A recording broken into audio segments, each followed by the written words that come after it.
Hello there, and welcome to another journey through the darker corridors of history, where tonight we're going to explore something that Hollywood has glorified beyond recognition: the life of a gladiator slave in ancient Rome. If you're here, perhaps you're ready to let your mind wander through time, to drift into a world both fascinating and horrifying. Close your eyes if you like, and imagine you're standing in the shadow of the Colosseum, but not as a spectator in the marble seats above. No, you're beneath the arena floor, in the hippodrome, that underground maze of cells, corridors and mechanisms where gladiators waited to die. The smell of blood, sweat and fear permeates everything. Above you, 50,000 Romans scream for entertainment, and that entertainment is your death. This isn't Russell Crowe's Gladiator. This isn't Spartacus as Kirk Douglas portrayed him. This is the reality of being a gladiator slave in ancient Rome, roughly 100 BCE to 400 CE, where your life was valued only for how dramatically you could die, where every sunrise might be your last, and where the crowd's thumb, up or down, determined whether you'd see another dawn. You're about to discover what it really meant to be a gladiator slave, not the romanticized warrior hero of cinema, but the terrified prisoner forced to kill, or be killed, for the amusement of people who saw you as less than human. You'll learn about the savage training that broke your spirit before it built your body, the psychological torture of knowing that your best friend in the Ludus might be the one you'd have to kill tomorrow, and the cruel mathematics of survival where winning meant living another day in hell. So before we begin this descent into one of history's most brutal forms of entertainment, make sure to like this video if you're ready to learn the uncensored truth about gladiatorial slavery. Subscribe for more content that exposes the dark realities behind history's most romanticized periods, and hit that notification bell, because we're constantly revealing the stories that Hollywood won't tell you. Tonight we're following a single day in the life of a gladiator slave, from the pre-dawn wake-up call in the barracks to the potential final sunset you might watch from the arena sand. You'll experience the brutal training regimen that turned farmers and prisoners into killing machines, understand the twisted psychology of the Ludus where violence was currency and mercy was weakness, and discover why most gladiators prayed for death long before they ever faced it in the arena. We'll explore the savage economics of the gladiatorial business, where human lives were investments to be maximized before disposal. You'll learn about the sexual slavery that accompanied combat slavery, the medical experiments performed on wounded gladiators, and the disposal methods for the broken bodies that piled up daily in every major Roman city. So settle in, let your mind transport back 2,000 years, and prepare to understand why being a gladiator slave was perhaps the most psychologically devastating form of human bondage ever devised, a system where you were forced to become complicit in your own potential destruction, where survival meant becoming the very monster your captors wanted you to be. Your consciousness returns slowly in the pre-dawn darkness of the Ludus barracks, that moment between sleep and waking where you might forget, just for a heartbeat, that you're no longer human but property, a thing to be trained, displayed, and eventually discarded when your entertainment value expires. The straw beneath you is soaked with your own sweat from nightmares that replay yesterday's training or preview tomorrow's potential death. While around you, 40 other condemned men stir in their shackles, each lost in their own private hell of remembering who they used to be, before Rome claimed their bodies and souls. The wake-up call comes not gently, but with the crash of iron bars against metal gates, as the doctors, the trainers who will spend the day beating combat skills into your reluctant flesh, announce the beginning of another day you might not survive. Your body responds before your mind fully engages, a Pavlovian response beaten into you through weeks or months of conditioning, where hesitation meant punishment, and punishment meant pain that would make death seem merciful.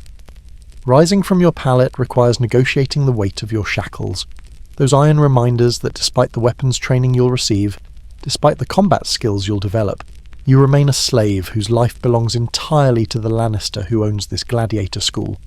The chains are never removed, not even during training, because the weight of them must become part of your movement, part of your fighting style, part of the creature they're creating from the remnant of the person you once were.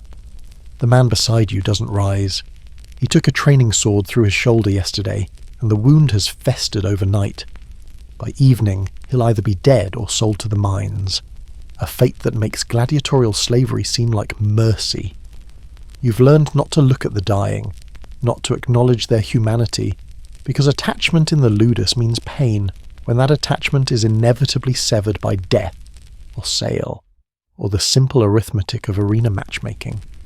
Your identity before slavery, whether you were a captured warrior, a condemned criminal, or simply someone who couldn't pay their debts, has been systematically erased through a process the Romans perfected over centuries of treating humans as entertainment resources. The person you were died the moment you passed through the gates of the Ludus. What remains is a thing with a fighting style classification: Thrax, Mamillo, Retiarius, Secutor, categories that determine your equipment, your training, and ultimately, the method of your probable death. The morning inspection begins immediately, as trainers move through the barracks examining their investments for signs of illness, injury, or the mental breakdown that occasionally claims gladiators who can no longer maintain the psychological fiction necessary for survival. You stand naked while they check your wounds from yesterday's training, poking at bruises and cuts with the casual indifference of farmers examining livestock, discussing your physical condition in terms of market value and arena readiness rather than human health or comfort. Your breakfast, if it can be called that, consists of barley porridge, the gladiator's staple food that the Romans mockingly called gladiator gruel. It's deliberately bland and heavy, designed to add bulk to your frame because the crowd prefers their gladiators large and impressive, even if that bulk comes from cheap grain rather than quality protein.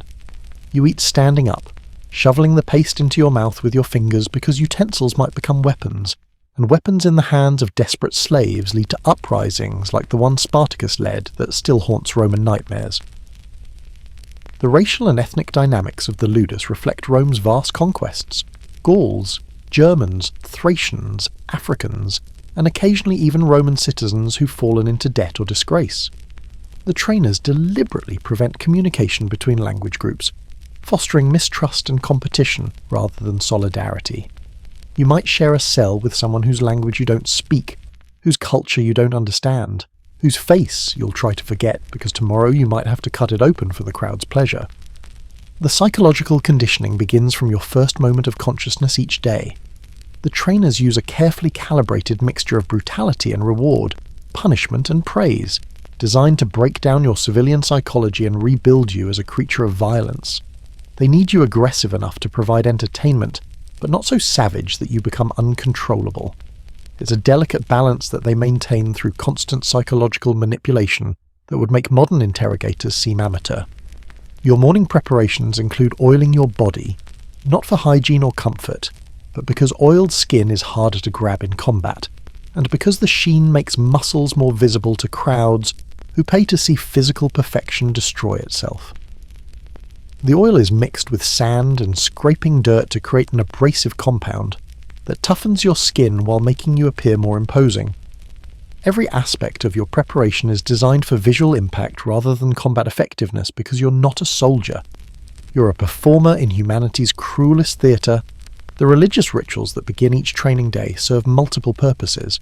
Officially, you pray to Nemesis, goddess of revenge, or Mars, god of war, for victory in combat.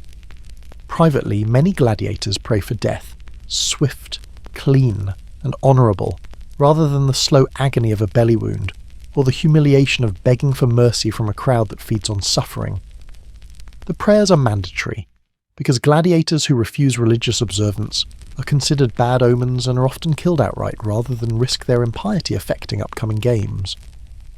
The walk from barracks to training ground is your first exposure to daylight, and even this simple transition is choreographed for psychological effect. You move in single file, chains clanking in rhythm, past the cells of gladiators who've been selected for matches in the coming days. Some sit in silent meditation, preparing mentally for death. Others pace like caged animals, their sanity already fractured beyond repair. A few pray continuously, bargaining with gods who've already abandoned them to Rome's appetite for blood. The training ground itself is a miniature arena, complete with sand floor and wooden barriers, where you'll spend the next 12 hours learning to die entertainingly. The sand is already stained from yesterday's training, dark patches where blood has soaked too deep to be raked away. Fresh sand is expensive, so you train on ground saturated with the blood of previous generations of gladiators, breathing in dust that contains the pulverized remains of men who stood where you stand, learned what you're learning, and died for the same crowd that will eventually watch you die. Your first morning exercise isn't combat training but endurance building, running in circles while carrying heavy shields and wearing armour that's deliberately heavier than what you'll wear in the arena. The logic is simple. If you can fight for an hour in training armour, you can fight for 2 hours in arena gear, and longer fights mean better entertainment value. The running continues until men collapse, and those who collapse are beaten until they rise or die, because weakness in training means death in the arena, and dead gladiators are worthless investments. The real training begins after the morning conditioning, when the doctors separate you by fighting classification and begin the specialised instruction that will determine not just how you fight, but how you'll likely die. Each gladiator type has its traditional opponents, its expected victories and defeats, its choreographed dance of death that the crowd has come to expect and demand. You're not learning to be a warrior, you're learning to be an actor in a fatal performance, where improvisation means death, and following the script might mean survival. If you're being trained as a retiarius, you learn the net and trident, fighting nearly naked to emphasise your vulnerability and agility. The lack of armour isn't about fairness or sport, it's about visuals, about the aesthetic appeal of exposed flesh being pierced, about the erotic undertones that Roman audiences demanded from their blood sports. Your training focuses not on winning quickly, but on prolonging combat, on creating dramatic moments where you seem doomed before managing an impossible escape, only to be caught again in an endless cycle that ends only when the crowd grows bored. The Murmillo training emphasises brute force and the appearance of invincibility, teaching you to absorb punishment that would kill normal men while continuing to fight. You learn to bleed dramatically but not fatally, to stagger convincingly without actually losing consciousness, to roar with rage that sounds authentic but is actually carefully controlled theatre. The heavy helmet limits your vision and hearing, creating genuine disadvantage that makes the fight more interesting for spectators who've grown bored with predictable victories.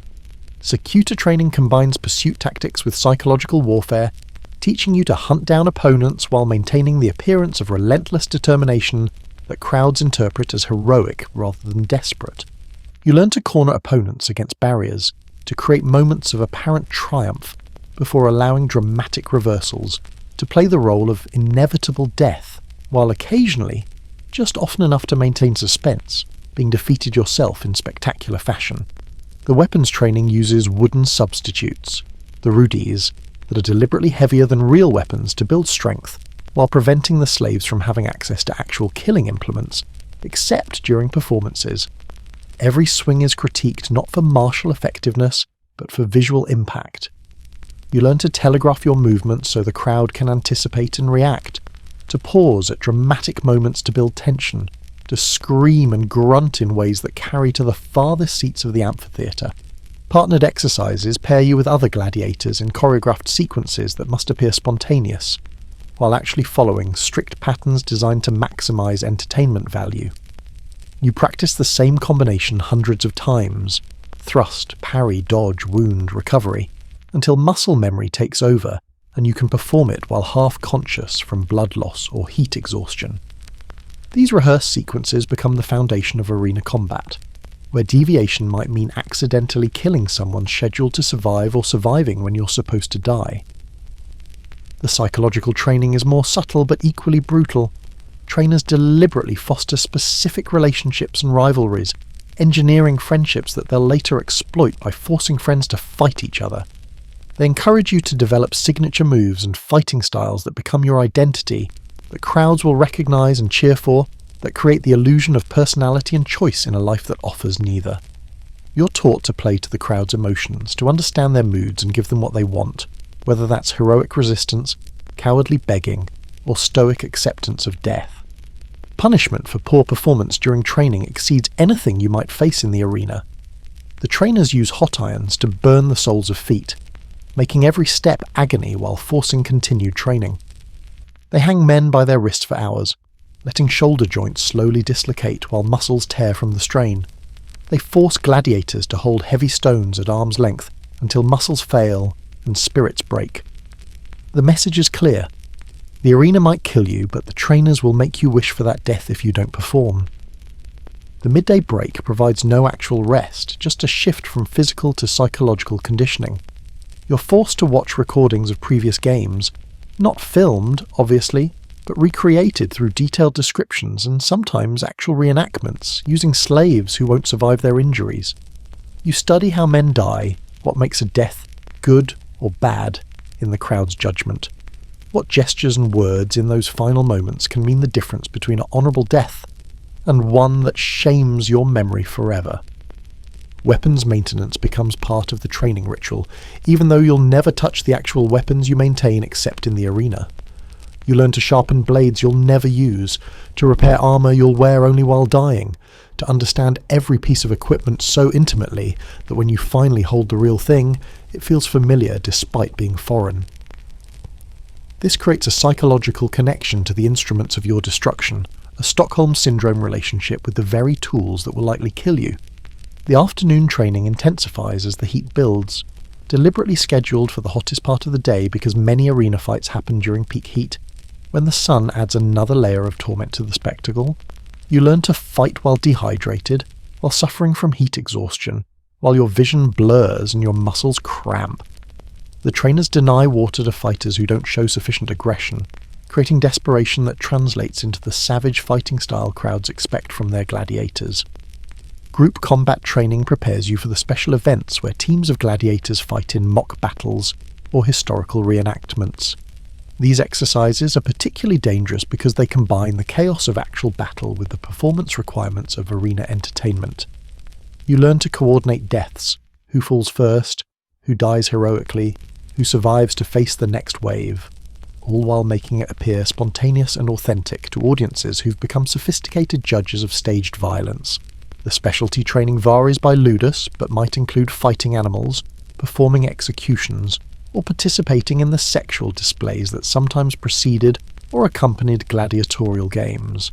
You learn to make death theatrical, to die slowly when the script demands it, to kill creatively when simple death would bore the crowd, to perform acts that would horrify your former self but have become routine in your new existence as human entertainment. Evening training focuses on recovery and preparation for potential selection for upcoming games. You learn to hide injuries that might disqualify you from fighting, and therefore eating, while exaggerating others that might get you matched against weaker opponents. You practice your entrance, the way you'll walk onto the sand, how you'll salute the crowd and the Emperor's box, the image you'll project in those first crucial moments that often determine whether the crowd wants you to live or die. The training never actually ends. It just transitions into different forms of conditioning. Even meals become training exercises in discipline and control. Sleep deprivation is used to simulate the exhaustion you'll face during day-long games. Random midnight drills test your ability to transition from sleep to combat instantly, because arena schedules follow the crowd's whims rather than human needs. The Ludus itself is a carefully designed mechanism for producing and maintaining gladiators, a factory where human raw material is processed into entertainment product through systematic brutalization that would be considered sophisticated even by modern standards of psychological manipulation. Every architectural element, every routine, every rule, serves the dual purpose of creating fighters while preventing the uprising that every Roman fears since Spartacus proved that gladiators could threaten the empire itself. The physical structure of your Ludus reflects its function as both training facility and prison. The walls are 20 feet high and topped with iron spikes that point both outward and inward, keeping the curious out and the desperate in.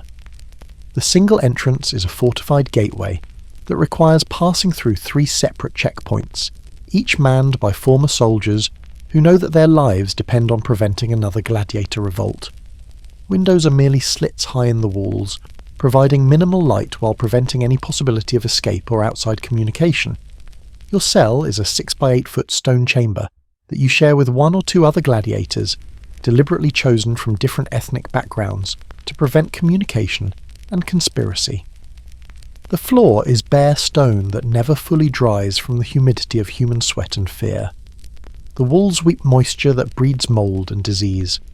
Your bed is a raised stone platform with a thin layer of straw that's changed monthly if you're lucky, quarterly if you're not.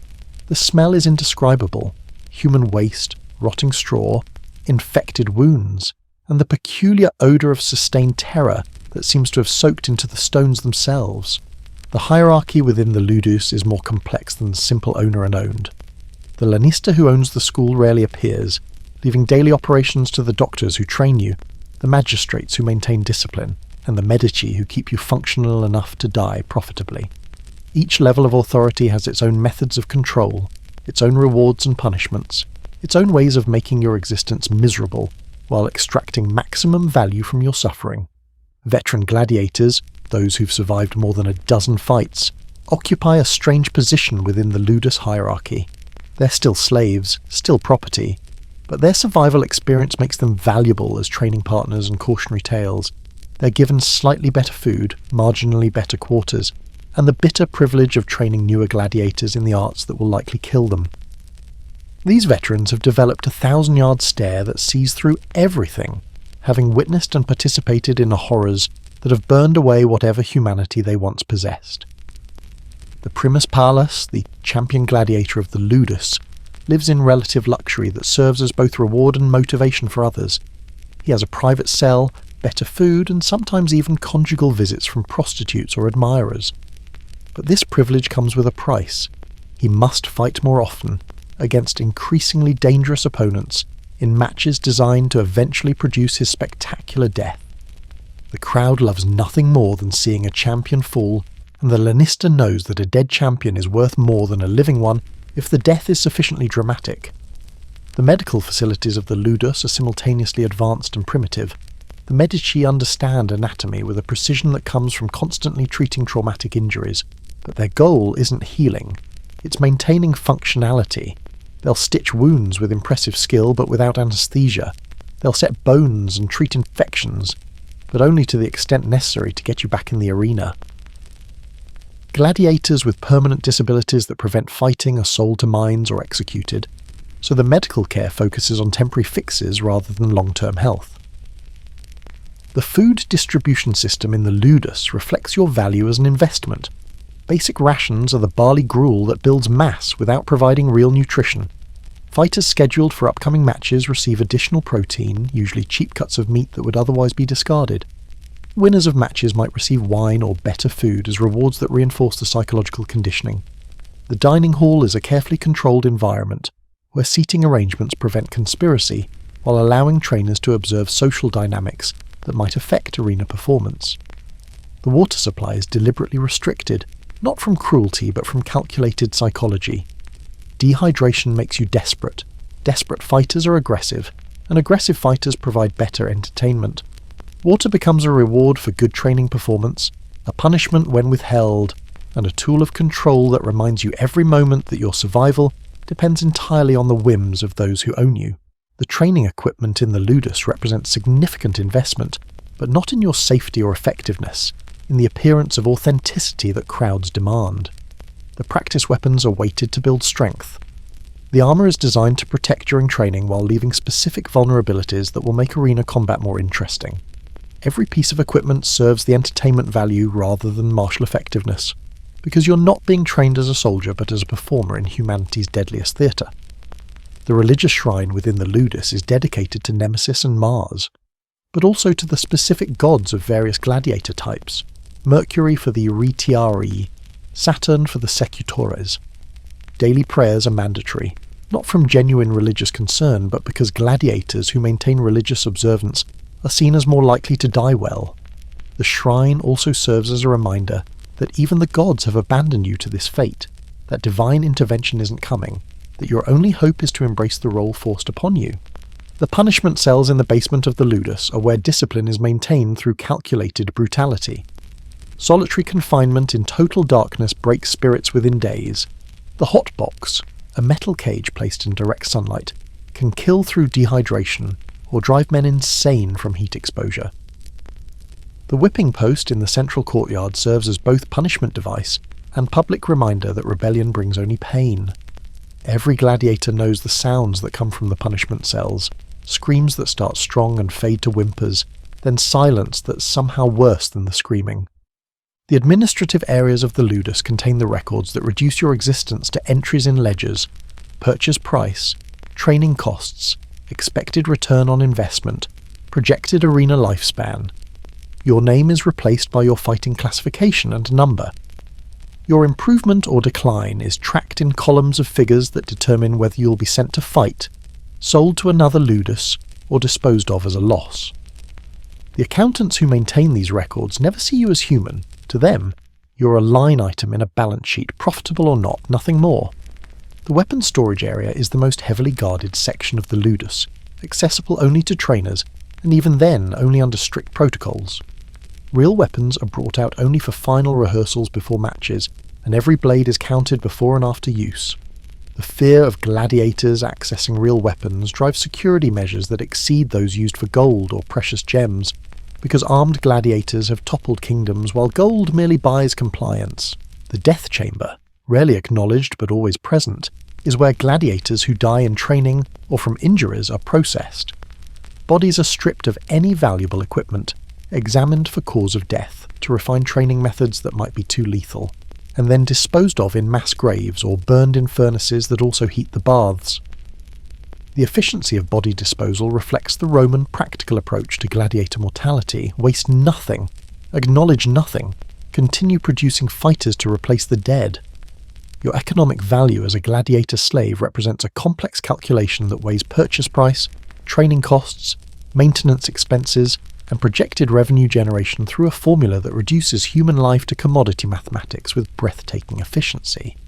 The lanista who owns you approaches this investment with the cold rationality of a merchant dealing in any other goods, except these goods bleed, suffer, and die in ways that generate profit through their destruction. The initial investment in acquiring you varied enormously based on your origin and perceived potential. A captured warrior from Germania might cost 5 times what a condemned criminal costs, but brings existing combat skills and the exotic appeal that Roman crowds crave. A Roman citizen who's fallen into debt slavery carries the perverse entertainment value of watching one of their own fall from civilization to barbarity. Young boys purchased specifically for gladiator training represent long-term investments that might take years to generate returns, but could potentially produce champions worth fortunes. Training costs accumulate daily through food, shelter, medical care, and instruction that must be balanced against your projected arena lifespan. The average gladiator costs approximately 2,000 sesterces annually to maintain, roughly what a skilled craftsman earns in a year.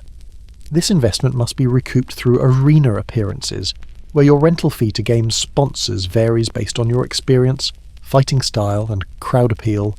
A novice gladiator might rent for 500 sesterces per appearance, while a champion could command 10,000 or more.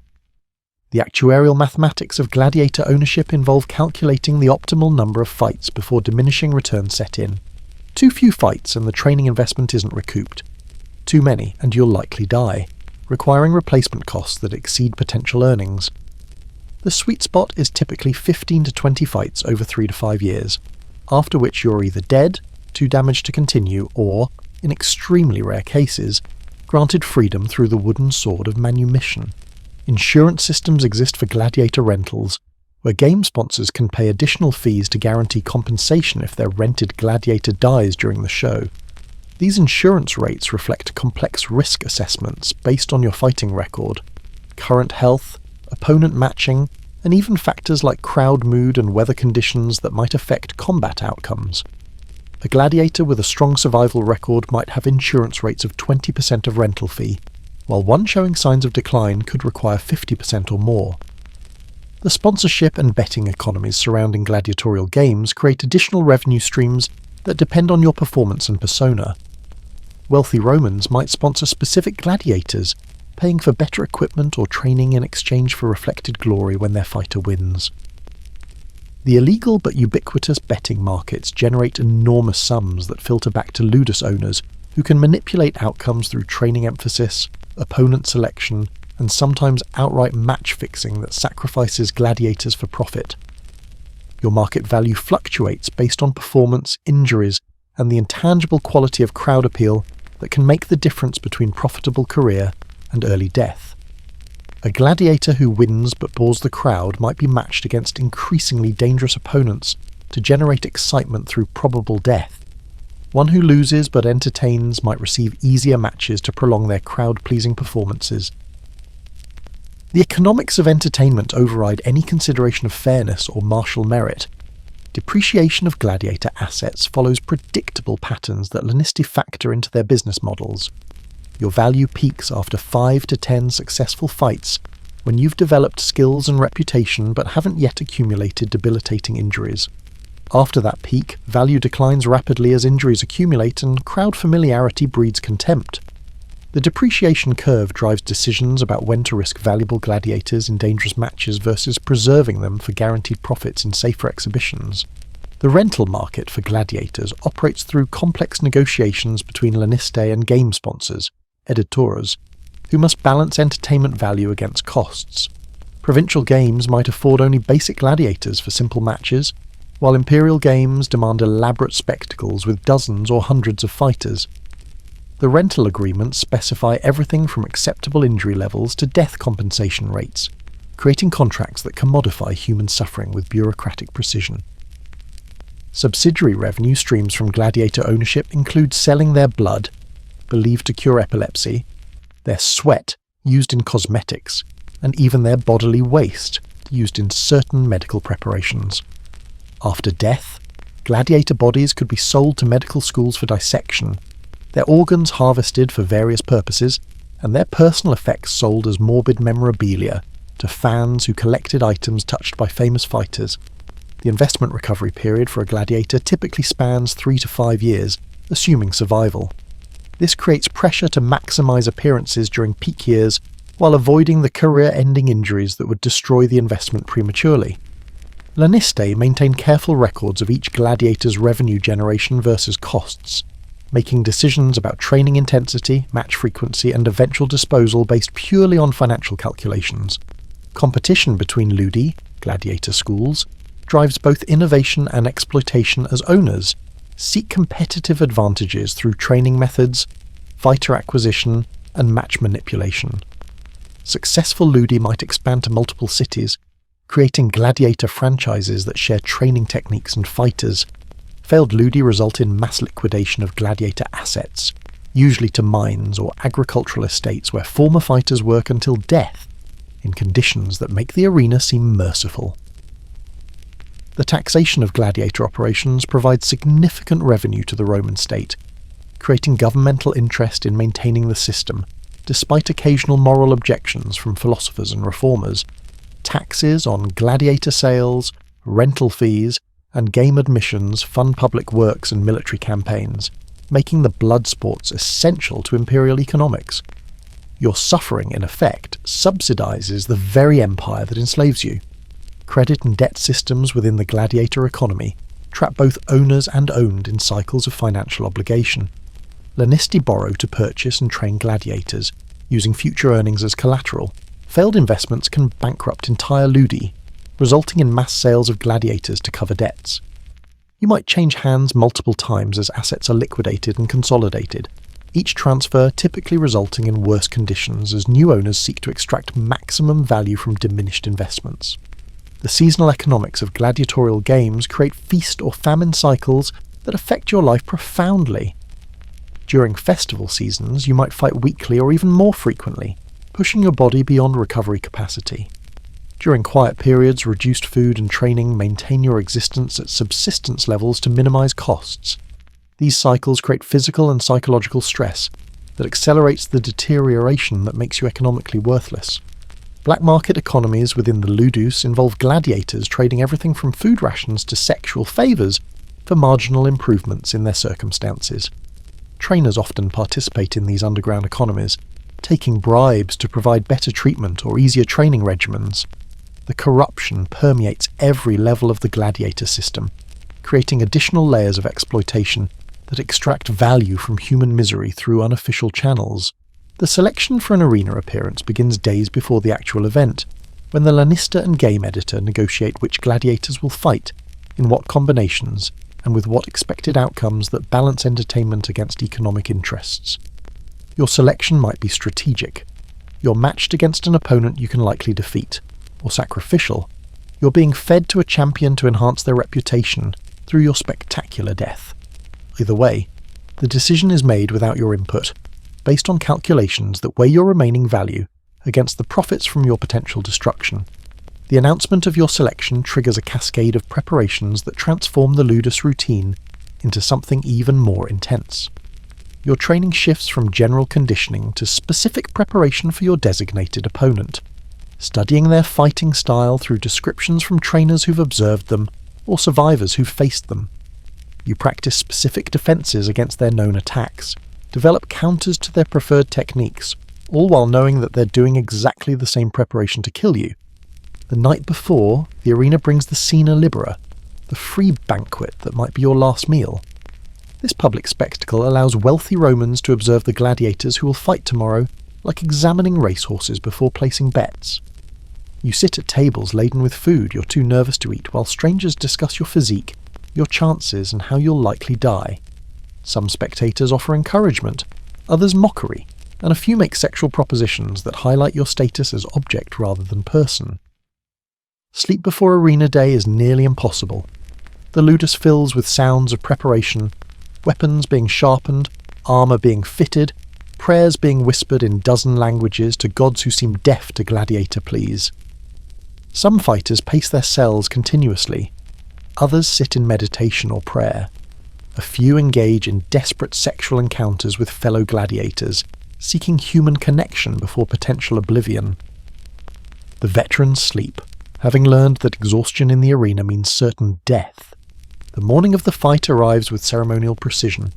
You're awakened before dawn, fed a special meal designed to provide energy without weighing you down. Lean meat, bread, diluted wine to calm nerves without dulling reflexes.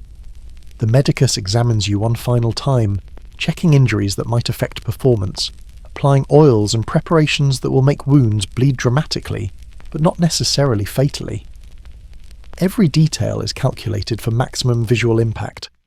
The armour and weapons you'll wear are brought from storage and fitted with ceremonial care. This might be the first time you've touched actual combat equipment, rather than training substitutes. The weight is different, the balance unfamiliar despite months of practice with replicas. The armour is decorated with symbols and designs that identify your gladiator type and Ludus affiliation, turning you into a branded product for crowd consumption. The weapons are sharp enough to cut silk, maintained with obsessive care because a dull blade makes for boring deaths. The journey from Ludus to arena is itself a spectacle. You travel in caged carts that display you to crowds who line the streets to see the fighters who'll die for their entertainment today. Children throw flowers or rotten fruit depending on their parents' betting preferences. Women reach through the bars to touch gladiators they find attractive, believing that gladiator sweat brings fertility or sexual potency. Men shout odds and place final bets based on your appearance and demeanour during transport. Arriving at the arena, you're herded into the underground chambers, the hypogeum, where final preparations occur. The space is a maze of cells, passages and mechanical lifts designed to create dramatic entrances for both gladiators and animals. The smell is overwhelming. Blood, death, fear, sweat, and the peculiar odour of sand that's absorbed years of violence. The sounds from above filter down, 50,000 voices creating a roar that makes the ground vibrate, reminding you that an entire city has gathered to watch you bleed. The other gladiators preparing for today's games represent the full spectrum of human responses to impending death. Some pray continuously, others joke with forced bravado. A few have retreated so deeply into themselves that they seem catatonic. The veterans perform their pre-fight rituals with mechanical precision, checking equipment, stretching muscles, voiding bladders and bowels because the body's response to mortal terror is predictably humiliating. The order of fights is carefully orchestrated for maximum entertainment value. Morning matches might feature criminals fighting animals or each other in chaotic melees that serve as appetizers for the main gladiatorial events. Midday brings the executions, elaborate theatrical deaths that might involve mythology reenactments, where condemned prisoners die as Icarus falling or Prometheus being devoured. The afternoon is reserved for the professional gladiatorial matches that crowds have actually come to see. When your time comes, you hear your name, or rather your gladiator designation, called by the arena announcer. The gate to your holding cell opens, and you're pushed forward into the tunnel leading to the arena floor. The walk feels both endless and too brief, your legs moving automatically while your mind races through everything you've learned, everything you've practiced, everything that might keep you alive for another day. The entrance onto the arena sand is an assault on every sense. The sunlight blinds after the darkness of the tunnels. The crowd noise hits like a physical force. 50,000 voices screaming, chanting, demanding blood.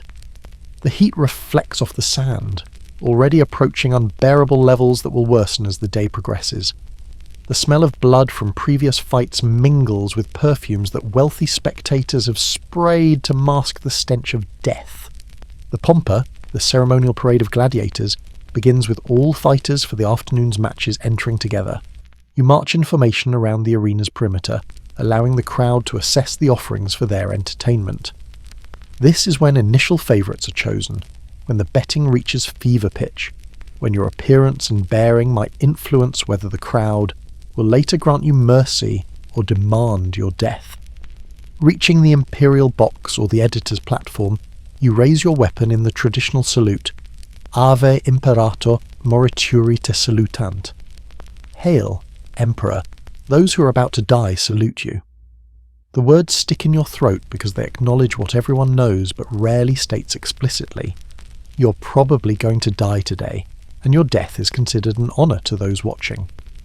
The matching ceremony pairs fighters for individual combats, though these pairings were determined days ago, and the ceremony is pure theatre. You face your opponent for the first time, studying the human being you must kill or be killed by. Sometimes it's a stranger whose face you'll try to forget if you survive. Sometimes it's someone from your own Ludus, even a friend, because the cruelest matches are often between gladiators who know each other's every move and weakness. Your specific match might not begin immediately. You might wait at the arena's edge, watching other gladiators die while knowing your turn approaches. This waiting is its own torture. As adrenaline surges and fades, muscles tighten and cramp, and the crowd's bloodlust builds with each death. You watch techniques, observe crowd reactions, try to gauge their mood. Are they merciful today, or thirsting for maximum carnage? When your fight is called, you enter the marked combat area, a space defined by temporary barriers or simply understood boundaries that you cannot cross without forfeiting your life. The referee, usually a former gladiator himself, checks weapons and armour, ensures the match will follow whatever rules have been established for this particular combat. Sometimes it's single combat to death or submission. Sometimes it's timed matches where survival alone means victory. Sometimes there are no rules at all. The beginning of combat is preceded by provocatio, taunts and displays meant to engage the crowd and establish the narrative of the fight. You might proclaim your victories, insult your opponent's manhood, or dedicate your upcoming victory to a particular patron or deity. This theatrical element is as important as the actual fighting, because a boring gladiator, even a victorious one, won't last long in the arena. The first moment of actual combat shatters any remaining illusions about glory or honour in the arena. This isn't the choreographed dance of training, but desperate, terrified humans trying to kill each other, while making it entertaining enough that the crowd doesn't demand both deaths for boring them. Your opponent's eyes show the same fear you feel, the same desperate calculation of survival odds, the same recognition that only one of you will likely walk away from this sand. The initial exchanges are probing attacks, testing defences, and gauging speed, strength and skill. But even these exploratory moments must be dramatic. Wide swings that miss but look impressive, defensive moves that seem desperate even if you're completely in control, facial expressions of rage or fear that can be seen from the higher seats. You're simultaneously trying to survive and performing a role, splitting your concentration between martial effectiveness and theatrical presentation. The crowd's reaction guides the fight's rhythm. Cheers encourage aggression, so you press forward even when tactical wisdom suggests caution. booze for defensive fighting, force you to take risks that expose you to counterattack. The mob becomes a third participant in the combat, their desires shaping the battle as much as your training or your opponent's skill. You learn to read their mood instantly, adjusting your fighting style to their bloodthirsty whims. Blood, when it first flows, transforms the crowd's energy. Whether it's yours or your opponent's, that first crimson spray on the sand signals that the entertainment has truly begun. The sight of blood triggers something primal in the spectators. Sophisticated Romans become howling barbarians, demanding more, always more. You learn to bleed theatrically when wounded, letting blood flow visibly rather than trying to hide injuries, because the crowd loves nothing more than watching wounded gladiators continue fighting. The physics of arena combat differ drastically from training. The sand, churned by previous fights and mixed with blood, provides unstable footing that exhausts muscles and makes every movement uncertain. The sun blinds you at crucial moments, forcing you to fight by instinct when vision fails. The crowd noise drowns out the sounds that might warn you of attacks, the whistle of a blade, the grunt of exertion that precedes a strike, the scrape of sandals that signals movement. Your gladiator type determines not just your equipment, but the entire narrative of your fight. As a retiarius, you're expected to run, to evade, to frustrate your opponent and the crowd with near misses and impossible escapes before either landing a spectacular net throw or dying in an appropriately pathetic manner. As a secutor, you must pursue relentlessly, showing no mercy or hesitation, embodying the inevitable death that stalks every gladiator. These roles are as rigid as any dramatic script. Wounds accumulate with shocking rapidity. A slash across your shoulder limits arm movement. A puncture in your thigh sends sheets of blood down your leg with each step. A blow to your helmet leaves you dizzy and disoriented. But showing weakness too early disappoints the crowd, so you mask pain with rage, disguise limping with aggressive charges, hide the fact that you're already dying from blood loss and exhaustion. The psychological warfare between gladiators involves more than just physical combat. You might recognize fear in your opponent's eyes and exploit it with taunts. You might feign greater injury than you've sustained to lure them into overconfidence. You might even conspire through subtle signals to prolong the fight, knowing that both your lives depend more on entertaining the crowd than on martial victory.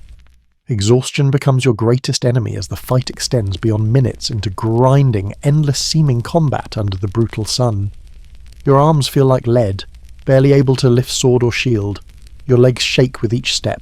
Sweat blinds you, mixing with blood to create a sticky mask that attracts flies and sand. Breathing becomes laboured gasping that provides insufficient oxygen to muscles screaming for relief. The moment of truth arrives when one gladiator gains decisive advantage. A disabling wound, a disarmed opponent, a position from which death is inevitable. This is when the defeated gladiator can request missio, mercy from the crowd. The decision to seek mercy is itself calculated. Ask too early and the crowd scorns you as a coward, ensuring death. Wait too long and you might be too wounded to make the request, dying without the chance for clemency. The ritual of requesting mercy involves specific gestures, dropping your shield, raising your left hand with one finger extended, looking to the editor's box for judgment. But the editor typically follows the crowd's will, reading their response to your plea. Have you fought well enough to earn life despite defeat? Have you entertained sufficiently to deserve another chance to die for their amusement? Or have you disappointed them, ensuring that your death is the only acceptable conclusion? The crowd's judgment is expressed through gestures that history has largely misunderstood. Pollis verso, the turned thumb, probably meant death, while a closed fist or thumb pressed to fingers meant life. But beyond the formal gestures, the crowd's roar tells the real story. A thunderous demand for death is unmistakable, as is the relative quiet that suggests mercy. Your life hangs on the whims of thousands who don't know your name and will forget your death by dinner. If mercy is granted, you limp from the arena in disgrace but alive, knowing you'll have to face these same sands again, possibly within days. If death is demanded, you're expected to receive it properly, kneeling upright, grasping your executor's thigh to steady yourself, receiving the blade through your throat or between your shoulder blades with courage that provides the crowd final satisfaction. But death isn't always instant or clean. A poorly aimed death blow might leave you writhing on the sand, drowning in your own blood, while the crowd jeers at the incompetent execution. The arena staff, the Charons and Mercury figures who remove bodies, might have to finish you with hammers, ensuring death while dressed as mythological psychopomps who guide souls to the underworld. Your last sensation might be a masked figure crushing your skull to confirm you're truly dead and not feigning. Victory, should you achieve it, brings its own burdens. You stand over your defeated opponent, weapon raised, waiting for the crowd's decision on their fate. If they demand death, you must deliver it cleanly and professionally, knowing that a botched execution might turn the crowd against you. You must show neither reluctance nor enthusiasm. You're an instrument of the crowd's will, nothing more. The act of killing someone who moments ago was trying to kill you leaves psychological scars that accumulate with each victory. Surviving an arena fight doesn't mean returning to normal life. There is no normal life for a gladiator, only the interval between potential deaths. If you're victorious, you're carried back to the Ludus on a litter, displayed to the crowds who line the streets to see the day's survivors. They reach out to touch you, believing gladiator blood and sweat have magical properties. Some offer coins or food, which your handlers collect. You'll never see these donations. Others spit or throw things, angry that you survived when they bet on your death. The immediate medical treatment you receive depends entirely on your value to the Ludus.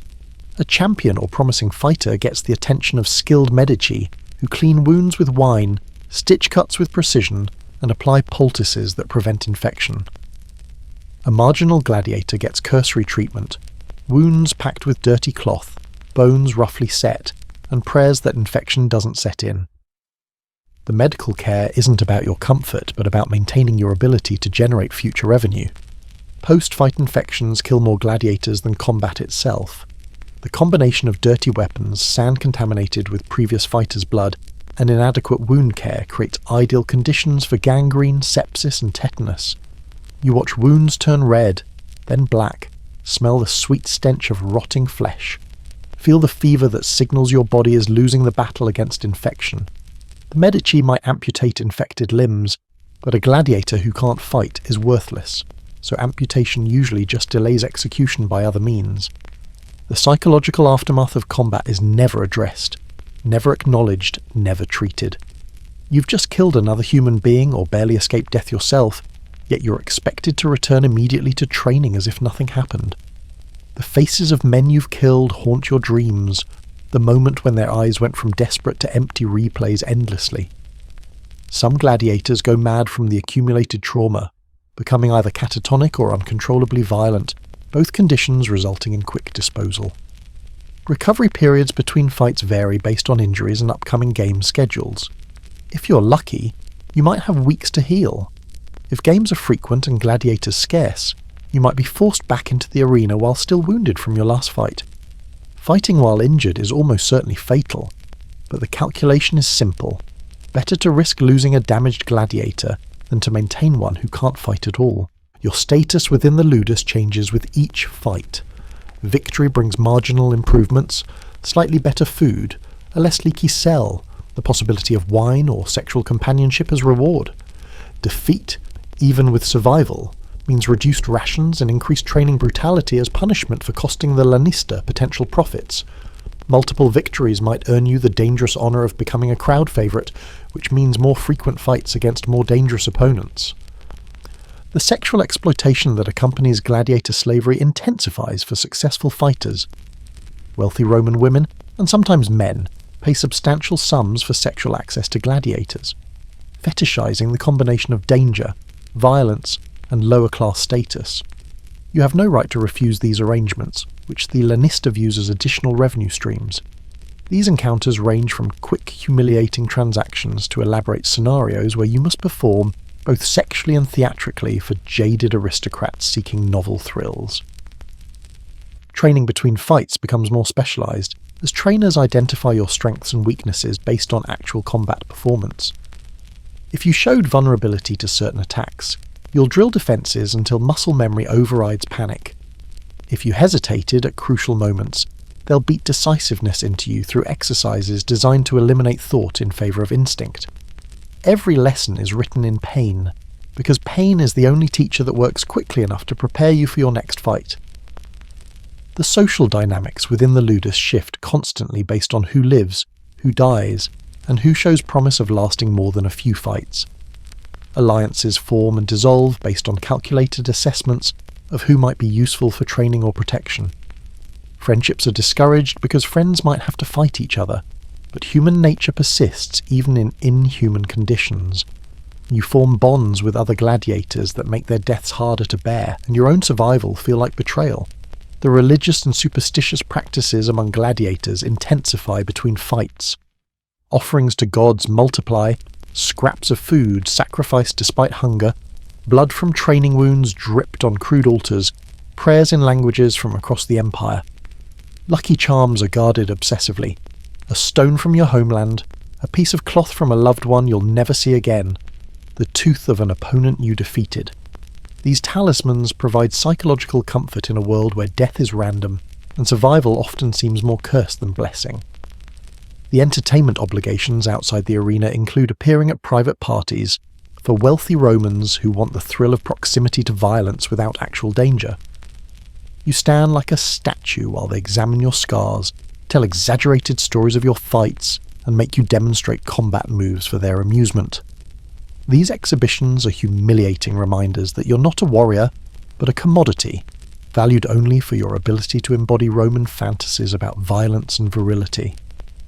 Letters from admirers arrive at the Ludus, marriage proposals from women who fetishize gladiators, offers of freedom from wealthy patrons if you'll become their private bodyguard, threats from those who lost money betting against you.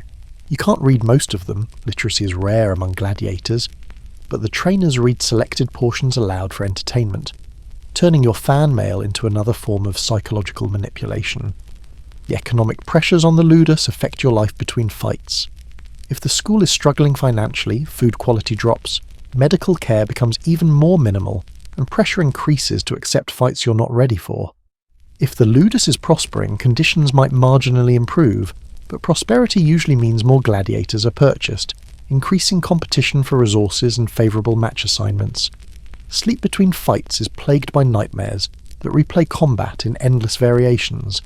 Sometimes you're killing, sometimes dying, sometimes watching yourself from outside your body as you perform acts that disgust your remaining humanity. The lack of restful sleep compounds physical exhaustion and mental strain, creating a cycle of deterioration that makes each subsequent fight more likely to be your last. The marking of time becomes fluid when your life is measured in fights rather than days. You might not know what month it is, what year, how long you've been in the Ludus. Time is counted by scars accumulated, friends lost, opponents killed. Some gladiators keep tallies scratched on cell walls, not of days but of fights survived, a countdown to the magic number of victories that might, possibly, earn freedom through the wooden sword. The psychological warfare waged against gladiators is more sophisticated than any physical training, designed to create fighters who are simultaneously aggressive enough to entertain and broken enough never to rebel. The mental conditioning begins from your first day in the Ludus and continues until death or the rare manumission, leaving scars that run deeper than any physical wound and last longer than any bodily injury. The systematic dehumanization process strips away your identity layer by layer. Your name is replaced with a fighting classification and number. Your past is declared dead. Family, profession, homeland all officially cease to exist. You're forbidden from discussing your life before slavery, punished for using your birth name, beaten for showing any sign of the person you once were. This erasure of identity is essential for creating the blank slate onto which the gladiator persona can be inscribed. The forced adoption of a gladiator identity involves more than just learning to fight. It requires embracing a character that the crowd can recognize and respond to. You might be cast as the noble savage, the tragic hero, the vicious barbarian, or the cowardly survivor. This persona must be maintained consistently across fights, training, and public appearances. Deviation from your assigned character brings punishment, while successful embodiment brings rewards. creating a psychological prison where you become complicit in your own dehumanization. The cognitive dissonance of being simultaneously worthless slave and valuable commodity creates unique psychological torment. You're told you're subhuman, while being trained in skills that require intelligence and discipline. You're treated as property while being expected to display courage and honour. You're denied basic human rights while being demanded to perform humanity's most human act, choosing how to face death, for public entertainment. The trauma bonding that develops between gladiators and their trainers resembles what modern psychology recognises as Stockholm Syndrome. The doctorers who beat you daily become father figures. The Lannister who owns you becomes the source of all good and evil in your world. You find yourself seeking approval from the very people who torture you, grateful for minor kindnesses from those who would sacrifice you without hesitation for profit. The hypervigilance required for survival in the Ludus creates permanent psychological changes. You learn to sleep with one eye open, to interpret every sound as potential threat, to read micro-expressions that might indicate impending violence. This constant state of alert exhausts the nervous system, creating anxiety disorders that manifest as tremors, insomnia, and explosive rage responses to minor stimuli. Dissociation becomes a survival mechanism during training and combat. You learn to separate your consciousness from your body during beatings, to watch yourself from outside during fights, to perform acts of violence while your mind retreats to safe places that exist only in memory. This psychological splitting preserves sanity in the short term, but creates long-term identity fragmentation that makes it difficult to maintain a coherent sense of self. The moral injury inflicted by forcing you to kill for entertainment creates wounds that never heal. You know that taking human life for sport is wrong, yet you must do it enthusiastically to survive. You must betray every moral teaching of your culture, religion, and personal ethics, then live with the knowledge that you've become the monster Rome wanted you to be. This moral compromise destroys something fundamental in the human psyche that can never be restored. Learned helplessness develops through the systematic removal of all control over your life. You cannot choose when to sleep, what to eat, who to fight, whether to live or die. Every aspect of existence is determined by others, creating a psychological state where you stop trying to influence your circumstances because experience has taught that effort is futile. This helplessness becomes so ingrained that gladiators granted freedom often cannot function in the outside world. The complex grief experienced by gladiators involves mourning, not just for friends who die, but for the self that died upon entering the Ludus. You grieve for the life you'll never live, the family you'll never see again, the person you could have become. This grief cannot be processed normally because it's ongoing. Every day brings new losses, new deaths, new reasons to mourn. The accumulation of unprocessed grief creates a psychological weight that becomes unbearable. Survivor guilt afflicts every gladiator who lives while others die. Why did you survive when better fighters died? What right do you have to live when friends are dead? The randomness of survival, often determined more by crowd whim than martial skill, makes it impossible to find meaning or justice in who lives and who dies. This guilt compounds with each survival, making life feel like a betrayal of the dead. The anticipatory anxiety of knowing you'll fight again but not knowing when creates constant psychological tension. Every morning might bring selection for games. Every training session might be preparation for imminent death. This uncertainty makes it impossible to psychologically prepare for combat, leaving you in a perpetual state of partial readiness that exhausts mental resources. Emotional numbing becomes necessary for psychological survival, but costs you the ability to feel anything deeply. Joy, sorrow, love, hate. All emotions are dampened to prevent the psychological overload that would come from fully experiencing your circumstances. This numbing might protect you from immediate breakdown, but leaves you unable to form meaningful connections or experience the full range of human emotion. The performance anxiety of needing to entertain while fighting for your life creates unique psychological pressure. It's not enough to survive. You must survive with style, with drama, with crowd-pleasing flair. The knowledge that boring the crowd might be as fatal as losing the fight adds layers of stress to already overwhelming combat situations. Identity confusion results from the constant switching between roles. Slave in the Ludus, star in the arena, commodity in negotiations, human being in rare private moments. You lose track of which persona is real, whether any authentic self remains beneath the layers of performance and survival adaptation. This confusion is deliberately cultivated by the system to prevent the formation of stable identity that might resist exploitation. The paradox of fame without freedom affects successful gladiators who become celebrities while remaining slaves. You might be recognized in the streets, have fans who follow your career, receive marriage proposals from wealthy women, yet you cannot walk free, cannot refuse a fight, cannot own property. This disconnect between public adoration and private degradation creates psychological tensions that tear at sanity. The sexual dimensions of gladiatorial slavery extend far beyond the physical violations to encompass a complex system of erotic commodification that transforms male bodies into objects of desire, domination, and decorative violence for Roman consumption. The arena itself becomes a space of barely sublimated sexual theatre, where penetration by sword substitutes for other forms of penetration, where dominance and submission play out in lethal form, and where the crowd's arousal feeds on the intersection of violence and vulnerability. The homoeroticism inherent in gladiatorial combat is simultaneously celebrated and denied by Roman society. The muscled, oiled bodies of nearly naked men grappling in mortal combat creates obvious sexual tension that the crowd experiences collectively while maintaining individual denial. Women openly lust after gladiators, but men's attraction must be channeled through appreciation of martial prowess rather than acknowledged desire. You become aware that your body is being consumed visually in ways that have nothing to do with combat effectiveness. The rape culture within the Ludus operates on multiple levels. Physical sexual assault is common, by trainers establishing dominance, by veteran gladiators claiming privilege, by fellow slaves seeking to reclaim power through violating others.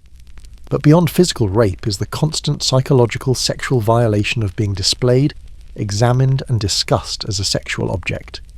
Your body becomes public property in ways that extend beyond simple slavery to complete erotic commodification. Forced prostitution of gladiators generates significant revenue for Ludus owners.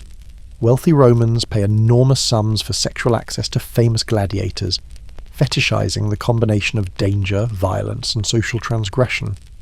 These encounters are often elaborate performances where you must embody the savage barbarian or noble warrior of Roman fantasy. Refusal means punishment that might include castration, making compliance the only survival option. The breeding programs some Ludi implement treat gladiators as livestock whose genetic material might produce superior fighters.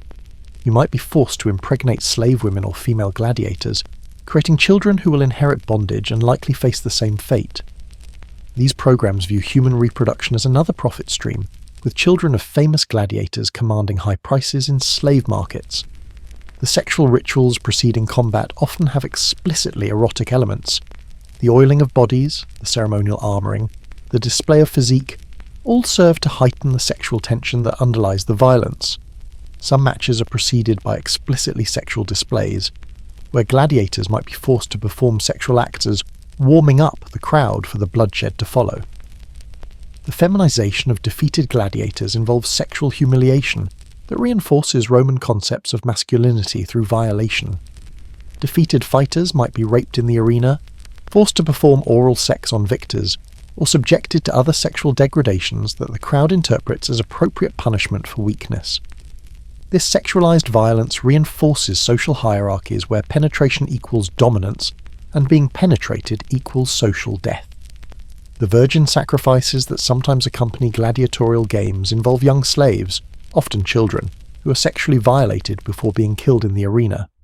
These victims might be dressed as mythological figures, their deaths reenacting stories where gods rape mortals. You're forced to witness or sometimes participate in these atrocities, adding another layer of moral injury to your psychological destruction. The aphrodisiac trade in gladiator bodily fluids creates additional exploitation. Your sweat is collected and sold to women who believe it enhances fertility. Your blood is harvested and sold as cure for impotence.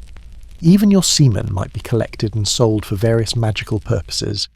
Every fluid your body produces becomes commodity, harvested without consent for others' benefit. The sexual torture used in training includes techniques designed to break psychological resistance through sexual humiliation. Gladiators who show defiance might be publicly masturbated to completion, demonstrating the trainer's complete control over their bodies. Others might have objects inserted anally while being forced to continue training, combining physical pain with sexual degradation. These techniques are particularly effective at destroying the masculine identity that might enable resistance. The homosexual relationships that develop between gladiators exist in complicated space between genuine affection and survival strategy. In a world where women are mostly inaccessible and death is imminent, gladiators form intense bonds that often include sexual components. These relationships provide emotional comfort but also vulnerability. The Ludus management exploits these bonds by forcing lovers to fight each other or threatening one to control the other. The necrophilic undertones of the arena manifest in the crowd's excitement at watching death and near-death experiences. The moment of death, the body's final spasms, the last breath, the transition from life to corpse, generates observable arousal in many spectators. Some wealthy Romans pay for access to gladiator corpses, using bodies still warm from combat for sexual purposes. You know that even your death might involve sexual violation. The castration of certain gladiators creates categories of fighters who are simultaneously hypermasculine in their violence and emasculated in their sexuality. These castrated gladiators often face the most dangerous opponents, as if their sexual mutilation makes their deaths less significant. The threat of castration hangs over all gladiators as ultimate punishment for resistance or failure to perform adequately. The incestuous dynamics forced upon gladiator families, when they're allowed to exist, include requirements that family members witness or participate in each other's sexual exploitation. Fathers might be forced to watch their sons be raped. Brothers might be required to fight each other for the sexual entertainment of viewers. These violations of fundamental taboos create psychological damage that extends beyond individual trauma to destroy family bonds. The paedophilic exploitation of child gladiators, boys trained from early age for arena combat, includes systematic sexual abuse justified as preparation for adult violence. These children are raped repeatedly under a guise of teaching them to endure pain and humiliation. By the time they reach arena age, they've been so thoroughly broken psychologically that they often seek death as escape from memories of childhood violation. The medical experimentation performed on gladiators transforms the Ludus into a laboratory where human subjects are available for any procedure that might advance Roman medical knowledge or satisfy scientific curiosity. Your body becomes a teaching tool for physicians who learn anatomy through cutting into living flesh, who test treatments on expendable subjects before applying them to valuable citizens, who view gladiator suffering as acceptable price for medical advancement. Vivisection practices on gladiators include cutting open conscious subjects to observe organ function during life. You might be selected for these demonstrations where medical students watch as physicians expose your beating heart, functioning intestines, or breathing lungs. The knowledge gained from these procedures advances Roman surgery, but at the cost of agonizing deaths for gladiators who serve as unwilling anatomical displays. The pain tolerance experiments conducted on gladiators seek to understand human endurance limits. You're subjected to graduated tortures, burning, cutting, crushing, while physicians document your responses. They measure how long consciousness persists under various painful stimuli, what combinations of pain produce fastest breakdown, how different ethnic groups respond to identical tortures. These experiments are justified as improving interrogation techniques and medical anesthesia. Wound treatment experimentation uses gladiators as test subjects for new medical procedures. Different treatments are applied to identical wounds on different gladiators to compare effectiveness. You might receive experimental poultices that cause infections rather than preventing them, surgical techniques that maim rather than heal, medications that poison rather than cure. Failed experiments result in death or permanent disability, but successes advance medical knowledge for treating valuable Romans. The pharmaceutical testing on gladiators includes forced consumption of substances to observe their effects. New poisons are tested to determine lethal doses. Alleged antidotes are verified by poisoning gladiators then attempting treatment. Drugs meant to enhance performance or alter consciousness are tested on gladiators before being used by citizens. You become a living test subject for any substance that requires human trials. Surgical practice on gladiators allows Roman physicians to develop techniques without risk to paying patients. Student surgeons learn procedures by operating on gladiators who have no right to refuse.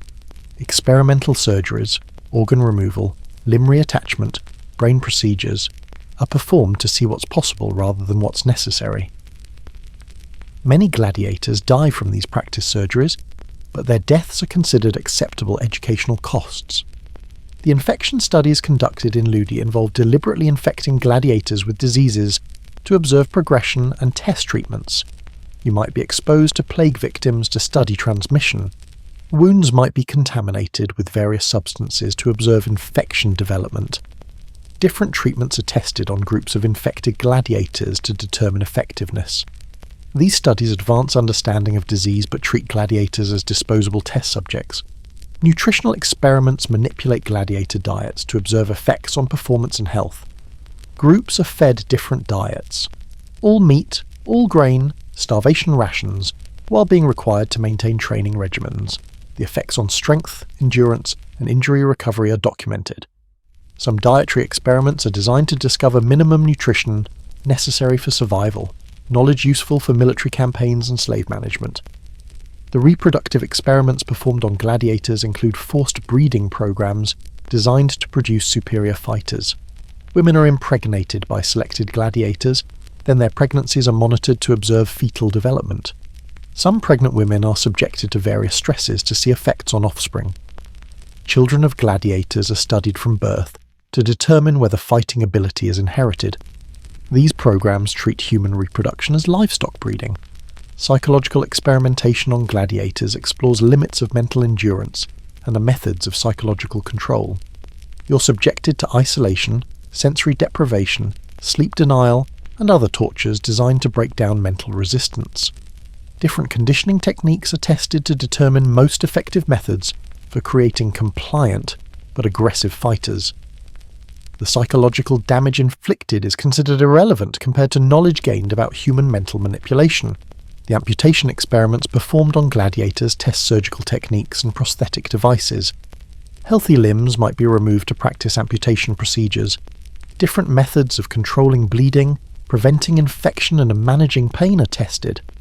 Prosthetic attachments, hook hands, peg legs, even experimental weapon attachments are fitted to amputee gladiators who must continue fighting despite their disabilities. Toxicology studies use gladiators to test poisons and venoms. You might be bitten by venomous snakes to observe symptoms and test antivenoms. Different poisons are administered in varying doses to determine effects and lethal quantities. The dying process from various toxins is carefully documented, providing information useful for both medical treatment and assassination techniques.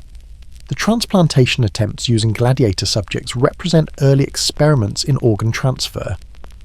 Organs from dead gladiators are implanted into living ones to see if transplantation is possible. These procedures always fail with Roman medical knowledge, resulting in agonizing deaths from rejection and infection. But the attempts advance understanding of anatomy and surgical technique at the cost of gladiator lives. Blood transfusion experiments transfer blood between gladiators to observe effects. Without understanding blood types, these transfusions often cause fatal reactions that are carefully documented. Different quantities of blood are removed to study effects of blood loss. Blood from different ethnic groups is mixed to see if racial theories about blood purity have medical basis. These experiments kill many gladiators while advancing hematological knowledge. The resurrection attempts on recently dead gladiators involve various efforts to restore life after death. Electrical stimulation using primitive batteries, mechanical pumping of hearts, forced breathing through bellows, all are attempted on gladiators who've just died. These experiments never succeed but provide information about the dying process and the point at which death becomes irreversible. The gladiatorial economy extends far beyond simple ticket sales to encompass a complex web of financial instruments, derivative markets, and economic exploitation that transforms human suffering into sophisticated profit mechanisms. Your existence as a gladiator places you at the center of economic systems that monetize every aspect of your life, death, and even posthumous disposal. creating value streams that would impress modern financial engineers with their thorough extraction of profit from human misery. The insurance markets surrounding gladiatorial games involve complex actuarial calculations that assign precise monetary values to your life based on fighting record, injury history, crowd appeal, and dozens of other factors. Insurance premiums for your appearance might exceed your purchase price, creating situations where your death is more profitable than your survival. These insurance policies are themselves traded as financial instruments, with speculators betting on whether you'll survive long enough for policies to pay out.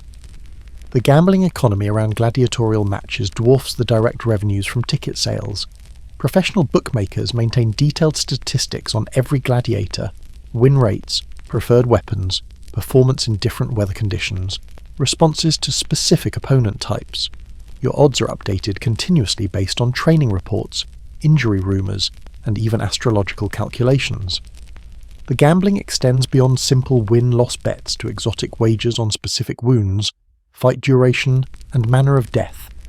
Merchandising of gladiator-related products creates additional revenue streams. Clay figurines of famous gladiators sell for significant sums. Your image might appear on oil lamps, pottery, and mosaics without your consent or compensation. Weapons allegedly used in famous fights are sold to collectors.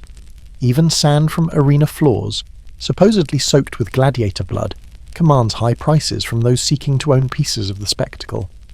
The rental and leasing arrangements for gladiators involve complex contracts that specify everything from acceptable injury levels to compensation for various degrees of damage. You might be leased to multiple games in succession, transported hundreds of miles between appearances, with your owner never seeing you but collecting fees for your use. Subleasing arrangements allow smaller operators to profit from gladiator rentals without owning any fighters, creating layers of economic exploitation where multiple parties profit from your potential death. The sponsorship systems that develop around popular gladiators mirror modern sports marketing, but with deadly consequences.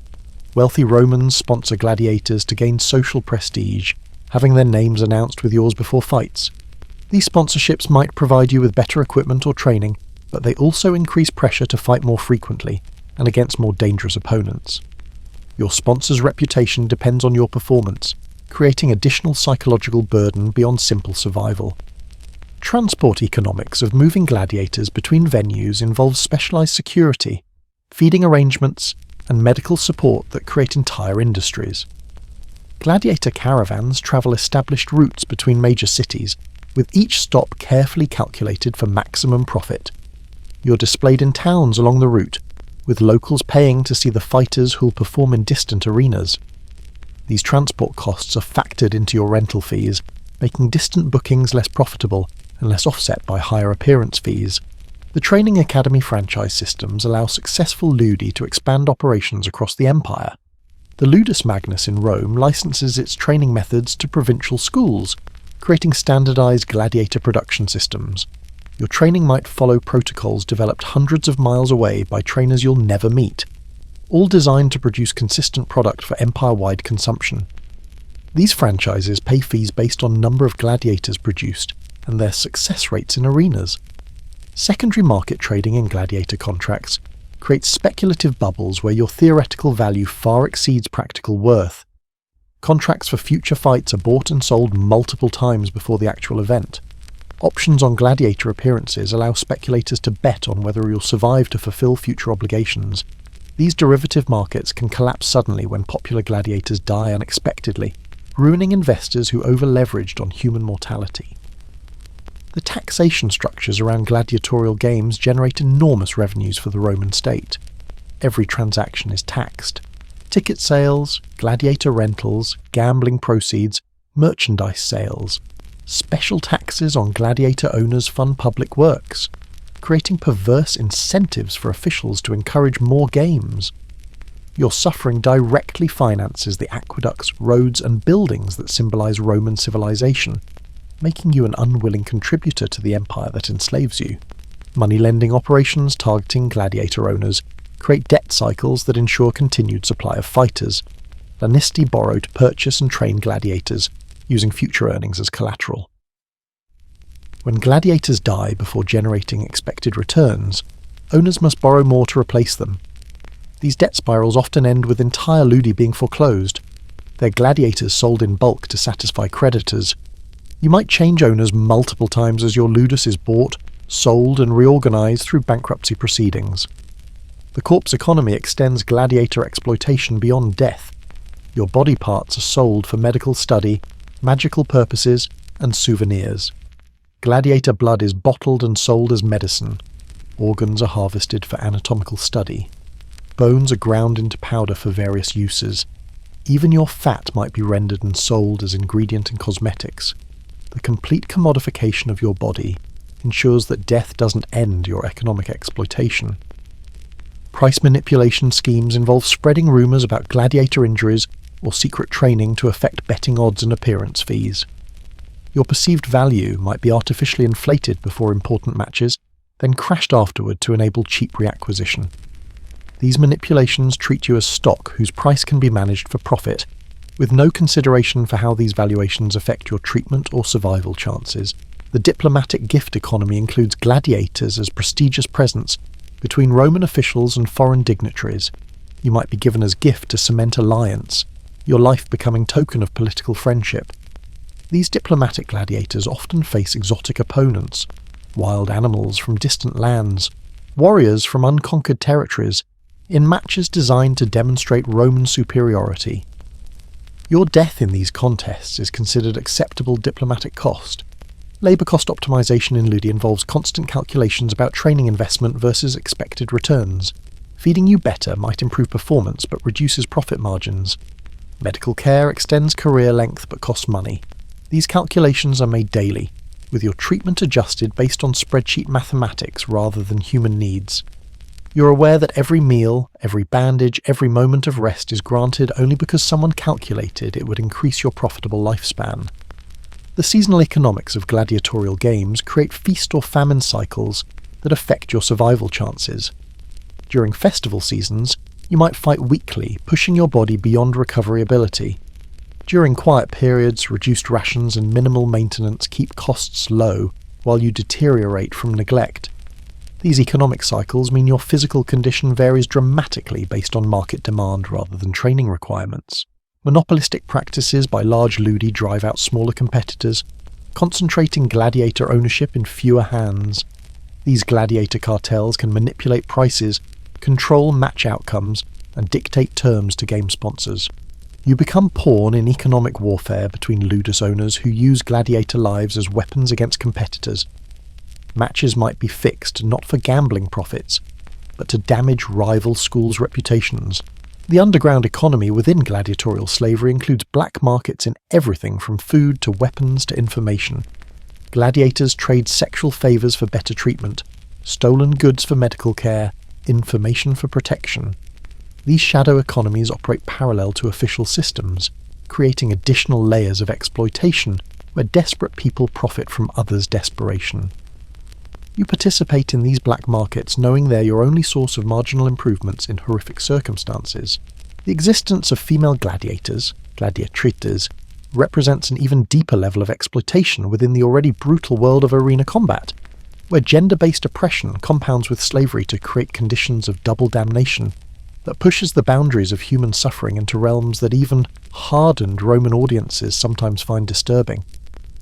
Your experience as a female gladiator involves all the horrors faced by male gladiators, plus additional layers of sexual violence, social humiliation, and physical challenges that make survival even less likely and death even more certain. The routes into female gladiatorial slavery differ from male paths, often involving sexual crimes or perceived moral transgressions that Romans believed deserve special punishment. You might be condemned to the arena for adultery, prostitution, or simply refusing marriage arrangements. Some female gladiators are born into slavery and selected for arena training based on physical attributes that promise entertaining combat. Others are war captives from tribes where women fought alongside men, their martial experience making them valuable as exotic attractions. Training for female gladiators emphasizes spectacle over martial effectiveness even more than male training. You're taught to fight in ways that emphasize your femininity. Long hair left loose to flow dramatically, minimal armour that exposes maximum flesh, fighting styles that involve more motion and display than practical combat technique. The training is designed to create erotic violence that titillates, while it horrifies, making you simultaneously warrior and sexual object. The armour provided to female gladiators is deliberately designed for visual rather than protective effect. Your breastband offers minimal support while ensuring your chest moves dramatically during combat. The subligar, loincloth, is cut to reveal rather than conceal. Some female gladiators fight topless, their exposed breasts adding sexual dimension to violence that Roman audiences find irresistibly transgressive. This lack of proper armour makes injuries more likely and more severe. Sexual assault is constant and systematic for female gladiators. Trainers rape you as part of conditioning. Fellow gladiators assault you to establish dominance. Guards use sexual access as currency and control. You're required to sexually service Ludus visitors, game sponsors, and anyone else the Lanista designates. Refusal brings punishments that might include gang rape, making clear that your only choice is between compliance and worse violation.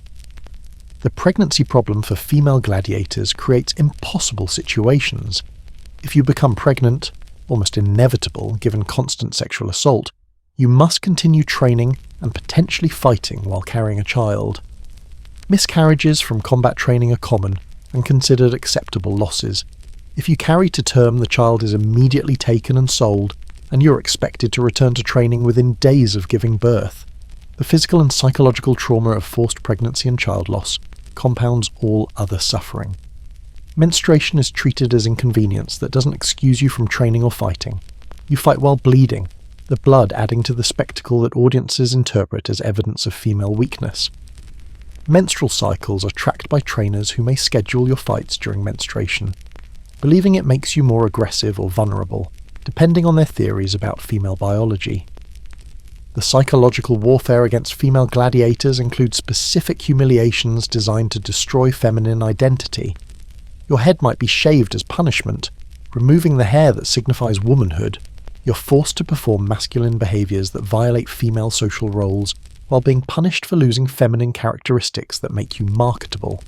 This deliberate gender confusion creates identity crises that compound existing psychological trauma. Female gladiator matches often have explicitly sexual elements beyond what male fights include. You might be required to fight in mock mythological scenarios where rape is part of the narrative. Defeated female gladiators often face sexual assault in the arena as part of their death spectacle. The crowd's reaction to female gladiator fights combines bloodlust with sexual arousal in ways that make these matches particularly psychologically damaging for participants. The social status of female gladiators is even lower than male gladiators, combining the disgrace of arena fighting with violation of female virtue that Romans consider fundamental to social order. You're simultaneously hyper-visible as spectacle and invisible as human being. Your existence violates so many social norms that you become symbol of complete degradation, used as warning to other women about the consequences of defying patriarchal authority. Mixed gender fights between male and female gladiators create additional dangers and humiliations. These matches are usually fixed to ensure male victory, reinforcing gender hierarchies through staged violence. If you somehow win, the defeated man often kills himself rather than live with the shame, and you face severe punishment for causing this disgrace. If you lose, sexual assault often precedes death, making these matches particularly horrific experiences.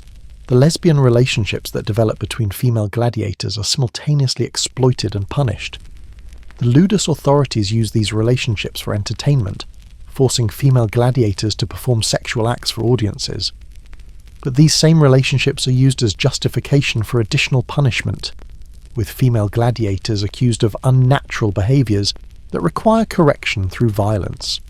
Love becomes another weapon used against you. Child gladiatrices, girls trained from childhood for arena combat, face systematic sexual abuse from the earliest age. These girls are raped repeatedly as part of their training, taught that sexual violation is normal and expected. By the time they reach arena age, they've been so thoroughly broken that they often seek death as escape. The existence of child female gladiators represents the absolute nadir of Roman exploitation. The medical treatment for female gladiators is even worse than for males, with injuries to reproductive organs ignored or treated crudely. breast wounds are considered cosmetic rather than serious. Pregnancy complications receive no treatment. The female body is seen as inherently weaker and less valuable, making medical investment unprofitable. You suffer from untreated injuries that male gladiators would receive care for, adding physical suffering to existing disparities. Retirement for female gladiators is almost impossible. Male gladiators might earn freedom through victory and become trainers or bodyguards. Female gladiators who survive past fighting age are typically sold to brothels or used for breeding programs. The wooden sword of freedom is almost never granted to women, who are considered too dangerous to free given their violation of gender norms. Your future holds only different forms of exploitation, never actual freedom. The spectacle of female gladiator death is choreographed for maximum sexual and violent impact. Your death might be staged as mythological rape murder, with elaborate costumes and scenarios that combine execution with pornographic display. The crowd's enjoyment of female gladiator death includes explicit sexual component that makes these deaths particularly degrading. Even in death, your body remains sexual object rather than human being deserving dignity. The organisation of gladiatorial games represents a triumph of logistics and horror, where hundreds or thousands of human beings and animals are systematically slaughtered according to precise schedules that maximise entertainment value while managing costs, crowd control, and corpse disposal with bureaucratic efficiency. Your participation in these games places you within a massive machinery of death that operates with the precision of a slaughterhouse and the spectacle of a theatre, where every scream is anticipated, every death is budgeted, and every drop of blood serves a calculated purpose in the economy of entertainment. The scale of major games defies modern comprehension. The inauguration of the Colosseum involved games lasting 100 days, where thousands of gladiators died alongside tens of thousands of animals. You might be one gladiator among hundreds scheduled to die on a single day. Your individual death meaningless, except as small component of overwhelming spectacle designed to demonstrate imperial power through industrial-scale killing. The scheduling of games follows religious calendars, political needs, and social pressures that have nothing to do with gladiator readiness or survival chances. You might be forced to fight during religious festivals where your death serves as sacrifice to gods. Political candidates sponsor games to win votes, scheduling matches based on election timing rather than fighter preparation. Your life becomes subordinate to political and religious calendars that treat your death as acceptable cost of social functioning. Morning executions that begin the day's entertainment involve elaborate theatrical deaths, where condemned criminals die in mythological reenactments. You watch these executions knowing their preview of your own potential fate, dying not in combat but in staged scenarios where death is certain and dignity impossible. These morning deaths serve to whet the crowd's appetite for the gladiatorial matches that follow, building bloodlust through graduated violence. The beast hunts, venaciones, that precede gladiatorial matches involve slaughter of thousands of animals in single day. You might be forced to participate in these hunts, facing lions, bears, elephants, and exotic creatures imported from across the empire. These hunts aren't combat but massacre, with drugged or wounded animals driven into killing grounds where their deaths are inevitable. The scale of slaughter, hundreds of lions, thousands of deer, creates literal rivers of blood that must be channeled away from the arena floor. Naval battles, naumachii, staged in flooded arenas or artificial lakes involve thousands of gladiators fighting on unstable ships while trying not to drown. If you're selected for naumachia, you face not just combat, but the constant threat of drowning in water turned red with blood. These naval spectacles often recreate historical battles where one side is designated to lose, meaning selection for the losing force's death sentence pronounced before combat begins. The midday intermission involves the most sadistic entertainments: unarmed criminals fighting armed gladiators, mass crucifixions, elaborate torture demonstrations. You might be forced to execute prisoners in creative ways that amuse the crowd while they eat lunch. These intermission activities maintain crowd engagement, while major gladiators prepare for afternoon matches, using human suffering as placeholder entertainment between main events. Afternoon gladiatorial matches follow strict protocols that balance variety with tradition. Different gladiator types are matched in traditional pairings that crowds expect. The fighting order builds from lesser matches to championship bouts, creating dramatic arc that holds attention across hours of combat. Your position in this order reflects your value. Early matches are for expendable gladiators, while valuable fighters appear when crowd attention peaks. The special exhibitions between regular matches might involve female gladiators, child fighters, disabled gladiators forced to fight despite missing limbs, or comedy matches where dwarfs fight each other for crowd amusement. These exhibitions serve as palate cleansers between serious matches, using human degradation as comic relief. If you're selected for these exhibitions, your death becomes joke rather than drama. Musical accompaniment to gladiatorial matches involves orchestras that play throughout combat, their tempo matching the fight's rhythm. Drums accelerate during aggressive exchanges, horns announce dramatic moments. The music guides crowd emotions and fighter actions, creating soundtrack for slaughter that makes violence feel theatrical rather than real. You fight to rhythm imposed by musicians who score your potential death. The crowd participation in gladiatorial games extends beyond simple spectatorship to active involvement in death decisions. Their chants guide combat. Their boos force aggressive action. Their ultimate thumbs determine life or death. You perform for 50,000 directors who each believe they control your fate. Reading crowd mood becomes survival skill as important as sword work. The imperial presence at games adds layers of political theatre to the violence. You must salute the emperor or his representative before potentially dying. Your death might coincide with imperial announcements, your blood sanctifying political declarations. If the emperor attends, matches become even more elaborate, with pressure to provide spectacular deaths that honour his presence. Your individual fate becomes subordinated to imperial propaganda needs. The bet settlement processes that follow. Matches involve complex calculations as fortunes change hands based on your survival or death. Professional bookmakers maintain armies of enforcers who collect debts from losing bettors. Riots sometimes erupt when match outcomes trigger massive financial losses. You might survive combat only to be murdered afterward by gamblers who lost money on your victory, making post-match periods as dangerous as the fights themselves. The corpse removal procedures during games involve specialised teams who must clear bodies quickly to maintain event pacing.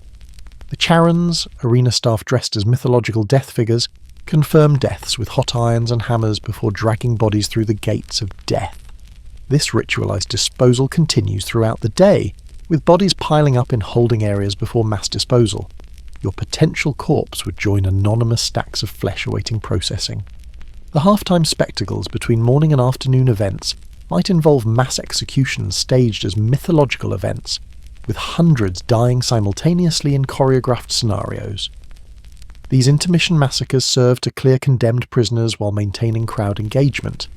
You might be forced to participate as executioner, adding moral injury to your psychological burden as you kill helpless victims for entertainment.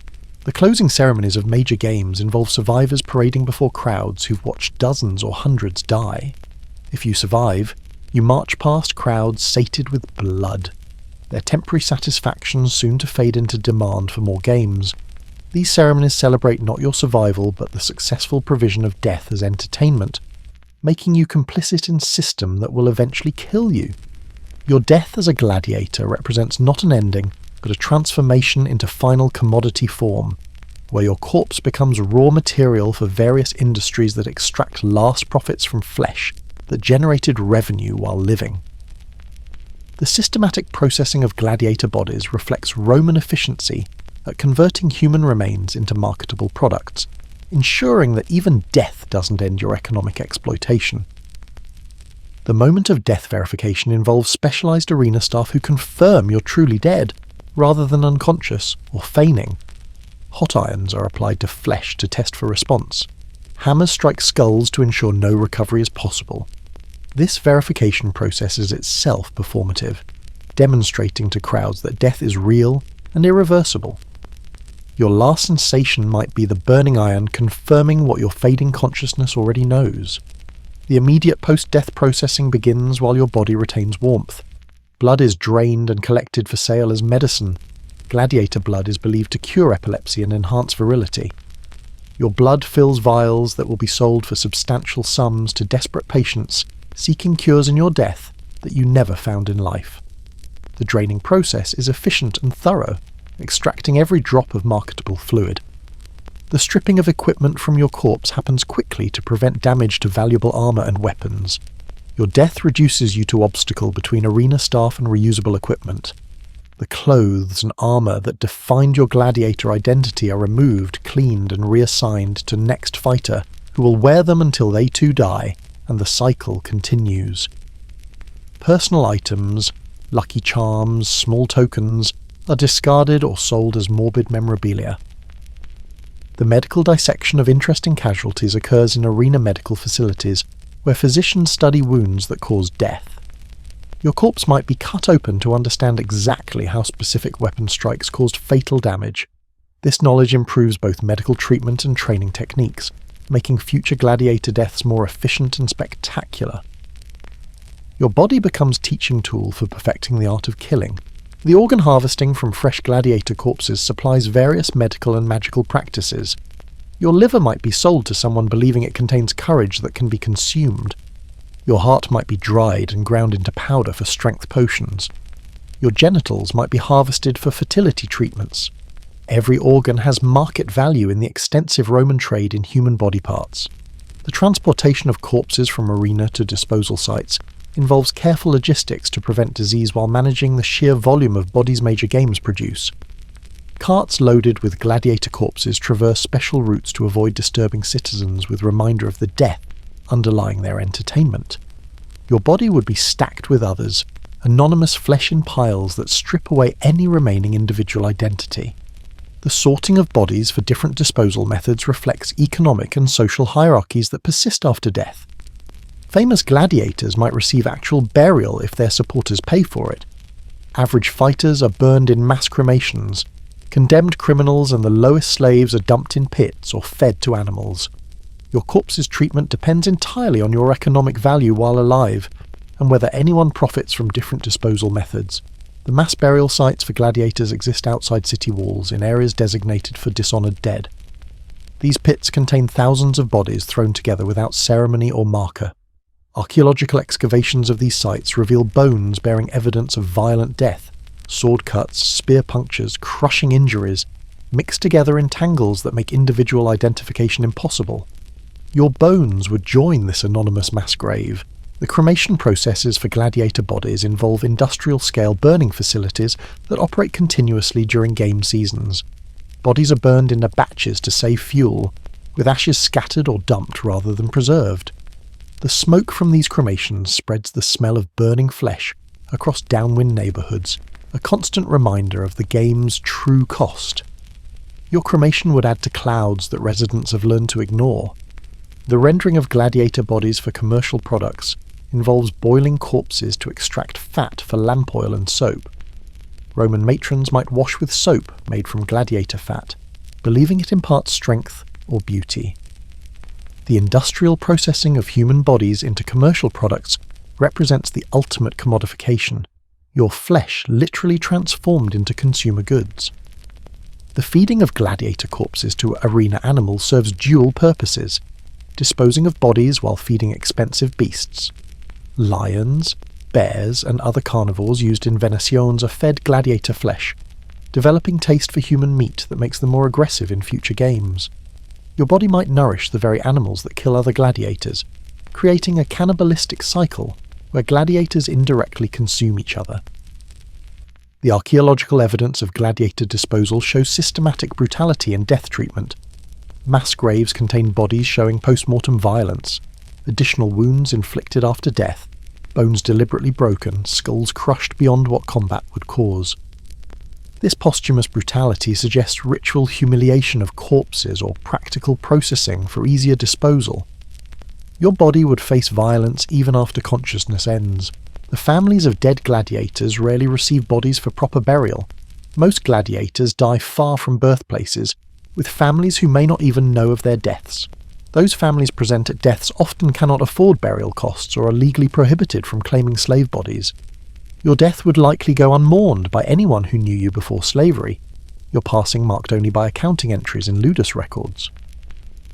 The memorial practices for exceptional gladiators involve modest markers in gladiator cemeteries, if their supporters pay for them. These memorials record fighting names, victories, and age at death, but rarely include birth names or origins. Your memorial, if you received one, would commemorate your gladiator persona, rather than the person you were before arena slavery. The economic impact of gladiator death on Ludus operations involves calculating replacement costs, lost revenue from future fights, and insurance settlements if applicable.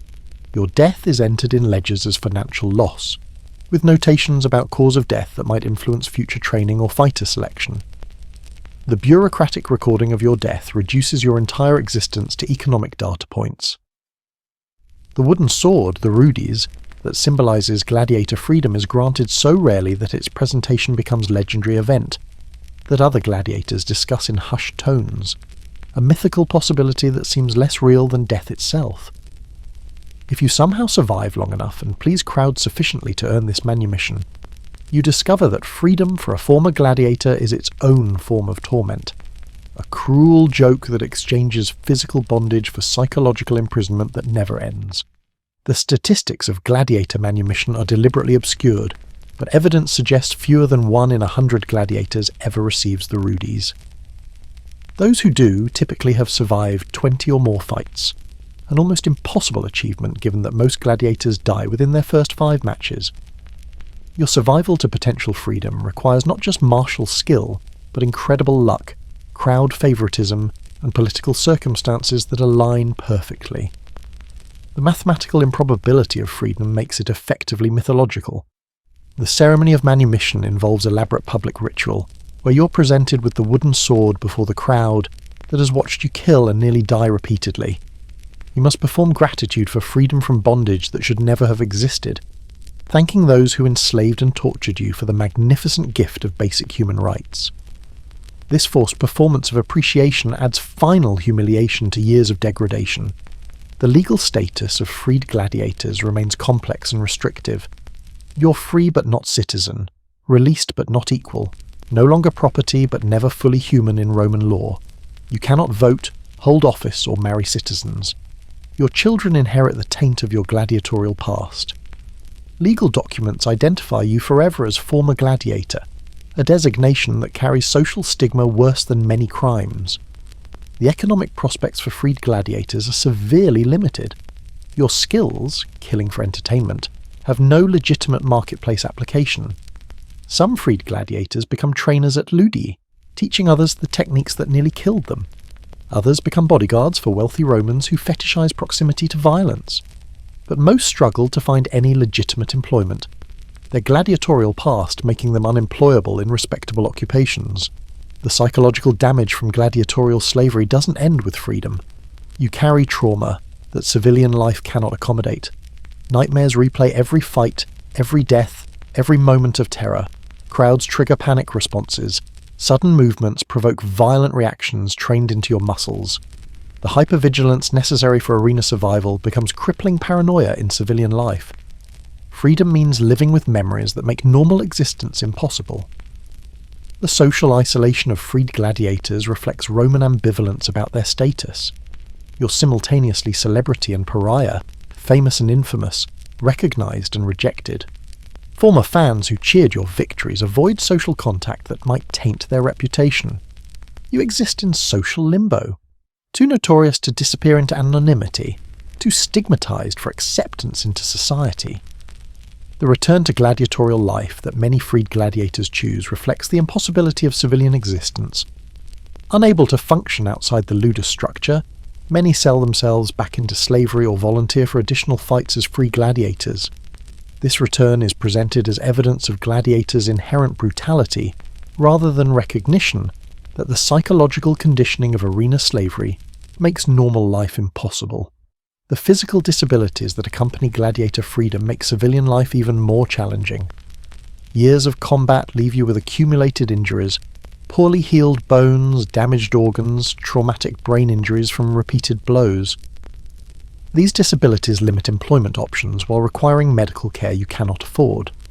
Your broken body bears permanent evidence of arena slavery that no amount of freedom can heal. The substance abuse among freed gladiators reaches epidemic proportions as they attempt to self-medicate psychological trauma. Wine becomes the only escape from memories. opium dulls physical and emotional pain. These substances provide temporary relief, but accelerate the physical and social deterioration that makes sustained freedom impossible. Many freed gladiators die from addiction within years of manumission. The suicide rates among freed gladiators far exceed general population, suggesting that freedom from physical bondage doesn't mean escape from psychological imprisonment. The skills that enabled arena survival, dissociation, emotional numbing, acceptance of death, make civilian life feel meaningless. Many freed gladiators choose death on their own terms, rather than continue existing with memories that make life unbearable. The family relationships of freed gladiators, if families can be found, are invariably strained or impossible. Children don't recognize fathers who disappeared into slavery years ago. Wives have remarried or cannot accept the violent stranger who replaced their husband. Parents struggle to reconcile the child they lost with the killer who returned. These reunions often fail, adding family loss to existing trauma. The religious and spiritual crises faced by freed gladiators involve reconciling their actions with belief systems that condemn killing. How do you seek forgiveness for murders committed under compulsion? How do you find meaning after participating in meaningless slaughter? Many freed gladiators are barred from religious communities that view them as irredeemably polluted by bloodshed, denying even spiritual comfort. The exploitation of freed gladiators continues through different mechanisms. Criminals use them for violent crimes, knowing their combat skills and social desperation make them ideal enforcers. Sexual predators fetishize their violence, paying for encounters that recreate arena dominance dynamics. Even freedom becomes another form of commodification, where your gladiatorial past is the only marketable asset. The death of freed gladiators often goes unnoticed and unmourned. You might die in poverty, your body disposed of with the same indifference shown to active gladiators. Your freedom amounts to permission to die slowly outside arena rather than quickly within it. The rudis that symbolize liberation becomes mockery of hope that freedom could mean anything more than different form of death. As the torches are extinguished in the amphitheatre and the last echoes of the crowd's bloodthirsty roars fade into the night, we reach the end of our journey through one day, though it could be any day, in the life of a gladiator slave. You've walked in sandals soaked with blood and sand, felt the weight of chains that bind more than just flesh, and understood that the glory Hollywood sells us is built on suffering that defies comprehension. The gladiator you've accompanied today might be dead now, their body processed into commercial products, their blood bottled for medicine, their fat rendered for soap, their bones ground for fertilizer. Or perhaps they survived to face tomorrow's training, tomorrow's selection, tomorrow's potential death. Either way, their individual story matters less than the system that created them, a system that transformed human beings into entertainment products with mechanical efficiency. What we call gladiatorial games were not games at all, but industrialized human sacrifice disguised as sport. They were ritual slaughter performed for crowds who had become so desensitized to suffering that only the most extreme violence could momentarily satisfy their appetite for death. The gladiators who died in these spectacles were not willing participants in glorious combat, but slaves forced to kill or be killed for the amusement of people who viewed them as subhuman. The Roman Empire that we admire for its laws, architecture and culture was built on a foundation of normalized atrocity that included gladiatorial slavery as essential component. The Colosseum that tourists photograph today is a monument to systematic human destruction that killed thousands for entertainment. Every stone was placed by slaves, every arch witnessed death, every corridor echoed with the screams of people forced to die for sport. Understanding the reality of gladiatorial slavery forces us to confront uncomfortable truths about human nature and social systems. How did an entire civilization convince itself that forcing humans to fight to death was acceptable entertainment? How did parents take children to watch people die? How did sophisticated philosophers and poets attend games without recognizing the moral catastrophe they were witnessing? The answer lies not in Roman uniqueness, but in human capacity for normalization of atrocity when it becomes systematized and commercialized. The gladiatorial games didn't begin as mass spectacles, but evolved gradually from funeral rites to public entertainments, each step seeming logical progression from the last. By the time they reached industrial scale, they were so embedded in Roman culture that questioning them became unthinkable. Modern parallels exist in our own normalised violence, not as extreme as gladiatorial games, but stemming from similar human capacity to compartmentalise suffering when it's presented as entertainment or necessity. We've sanitised our violence, hidden it behind screens or in distant places, but the human fascination with watching others suffer remains. The crowd that cheered gladiatorial death hasn't disappeared. It's simply found different outlets. The individual gladiator's story we've followed reminds us that behind every historical atrocity were real people with names, families, dreams that were destroyed by systems that denied their humanity. Each gladiator who died in the arena was someone's child, possibly someone's parent, definitely someone who deserved better than death as entertainment. Their individual stories are lost, but their collective suffering demands recognition. The survivors, those rare gladiators who earned the rudies, discovered that freedom from physical slavery didn't mean escape from psychological bondage. They carried the arena with them forever, trapped in minds programmed for violence and memories that made normal life impossible. Their freedom mocked the very concept, demonstrating that some forms of damage cannot be undone by simple manumission. As you prepare for sleep in your safe, warm bed, a luxury no gladiator knew, consider how easily societies can convince themselves that certain categories of people deserve suffering. The Romans weren't uniquely cruel. They were humans who created systems that enabled and rewarded cruelty. Those systems didn't disappear with Rome's fall, but evolved into new forms that continue to deny humanity to designated others. The gladiator whose day you've experienced exists now only as historical ghost, their individual identity erased by time and deliberate forgetting. But their suffering echoes through centuries as warning about what humans can do to each other when violence becomes entertainment, when suffering becomes commodity, when certain lives are deemed worthless except for their destruction. Tonight, as sleep approaches, you might dream of sand and swords, of crowds baying for blood, of the terrible moment when thumb turns down and death becomes inevitable. But remember that you'll wake tomorrow free to choose your day's activities, to walk unchained, to live without fear that today's sunrise might be your last. These freedoms that we take for granted were denied to millions who lived and died as gladiator slaves. The Roman poet Juvenal complained that citizens had abandoned civic duty for bread and circuses, free food and gladiatorial games that distracted from political degradation. But the gladiators who provided those circuses had no choice in their participation. They were the price of keeping populations docile, their deaths purchasing social stability for an empire built on systematic oppression. So as you drift towards sleep, remember the gladiator slave whose day you've witnessed. Remember that their suffering was not inevitable, but chosen by societies that prioritized entertainment over humanity. Remember that the magnificent ruins we admire were built on foundations of human misery that included gladiatorial slavery as cornerstone. And finally, remember that the capacity for creating such systems still exists within human societies, waiting for the right combination of dehumanization, commercialization, and normalization to emerge again. The gladiator's warning from across 2 millennia is not just about what was, but what could be again if we forget that entertainment purchased with human suffering is not entertainment at all, but atrocity with applause.